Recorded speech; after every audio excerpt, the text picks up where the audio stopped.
పార్వతీపురం మన్యం జిల్లా పాలకొండలో people star Narayanamurthy సందడి చేశారు. తాజాగా విడుదలైన తన యూనివర్సిటీ మూవీని పాలకొండలోని సన్ సినిమాక్స్ థియేటర్లో ప్రేక్షకులతో కలిసి ఆయన వీక్షించారు. ఈ చిత్ర ప్రదర్శనకు Palakonda MLA Nimmaka Jayakrishna, TDP senior నాయకులు పల్ల కొండబాబు హాజరయ్యారు. ఈ సందర్భంగా పల్ల కొండబాబు మాట్లాడుతూ ఈ సినిమా యువత విద్యార్థులకు మంచి సందేశాన్ని ఇస్తుందని, ఇలాంటి సినిమాలను ప్రోత్సహించాలని ఆయన కోరారు. ఇక అలాగే విశాఖ స్టీల్ ప్లాంట్ పై స్పందిస్తూ విశాఖ ఉక్కు ఆంధ్రప్రదేశ్ ప్రజల హక్కు అని, దాన్ని ప్రైవేటీకరణ చేయాలనే నిర్ణయాన్ని కేంద్రం వెనక్కి తీసుకోవాలని డిమాండ్ చేశారు ఆర్ నారాయణమూర్తి. పేపర్ లీక్ అనే ఒక మంచి సినిమాని పెద్దలు ఆర్ నారాయణమూర్తి గారు చక్కని సందేశాత్మక చిత్రాన్ని ఈరోజు మన ప్రజలందరికీ కూడా అందించారు. ఒక సామాజిక కోణంలో మంచి స్పృహతో తీసినటువంటి ఒక మంచి సినిమాని ఈరోజు మన ప్రజలందరికీ కూడా మరి ఆయన చిత్ర రూపంలో మరి అందించడం జరిగింది. ఈ సినిమాని అందరూ కూడా పిల్లలు కానీ, అలాగే చదువుకున్నటువంటి పిల్లలు కానీ, నిరుద్యోగ యువత కానీ, అలాగే తల్లిదండ్రులు కానీ, అలాగే విద్యార్థినులు అందరూ కూడా అన్ని వర్గాల వారు కూడా ఈ సినిమాను విజయవంతం చేయమని మనస్ఫూర్తిగా మీ అందరికీ ఈ పత్రికా ముఖంగా కోరుతా ఉన్నాను. ఈరోజు మాకు చాలా ఆనందం ఉంది. ఎందుకంటే ఆనందం అంటే ఆయన తన సినిమాను చూస్తేనే మనకు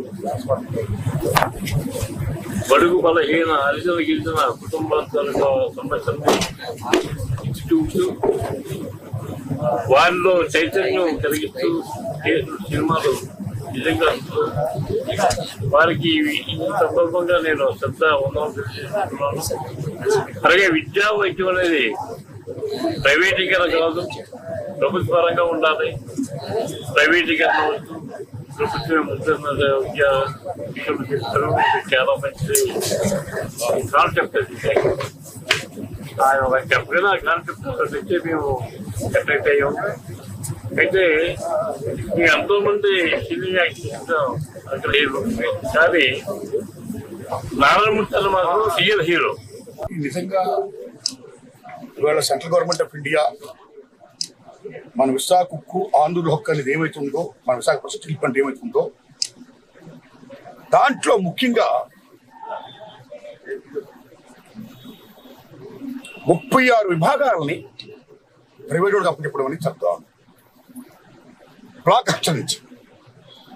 సో ఈ రకంగా స్టీల్ ప్లాంట్ లో ఒక్కొక్క ముఖ్యమైన రంగాన్ని ప్రైవేట్గా చేసుకుంటూ పోతూ, తర్వాత మొత్తం స్టీల్ ప్లాంట్ లో అది ప్రభుత్వానిది, సెంట్రల్ గవర్నమెంట్ ఆఫ్ ఇండియాది, ఇట్స్ మాన్యుమెంట్ టు ఇండియా, అది ఆంధ్రప్రదేశ్ది, సెంట్రల్ గవర్నమెంట్ ఆఫ్ ఇండియాది, అన్నిటి మీద కొన్ని ప్రజలది అనేది మొత్తం పోయి ప్రైవేట్ పరమైపోతుంది. 50% కూడా జరగకూడదు.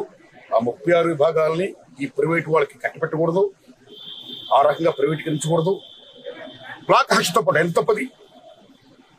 ఎందుకంటే ముఖ్యంగా మీరు నమ్మండి మిత్రులారా, స్వతంత్ర సంగ్రామ పోరాటం అప్పుడు ఇంత పసిపాపల నుంచి ముసలోళ్ళ వరకు బోలో స్వతంత్ర భారత్కి జై, మహాత్మా గాంధీకి జై అంటూ అమోఘమైనటువంటి ఉద్యమం చేశారు. అందరూ బయటకు వచ్చారు మహిళా మూర్తితో కూడా. మళ్ళీ మీరు నమ్మండి, పిల్లలతో పాటు పెద్దల వరకు ముందుకు వచ్చేసిన అమోఘమైన మూమెంట్ విశాఖ ఉక్కు ఆంధ్రుల హక్కు. 32 మంది బలిదానాలతో సిద్ధించిన ఫ్యాక్టరీ విశాఖ ఉక్కు ఆంధ్రుల హక్కు. మాన్యుమెంట్. అలాంటి మాన్యుమెంట్ కి, అలాంటి విశాఖ స్టీల్ ప్లాంట్ కి దస్తూరి కమిటీ ఏమైతే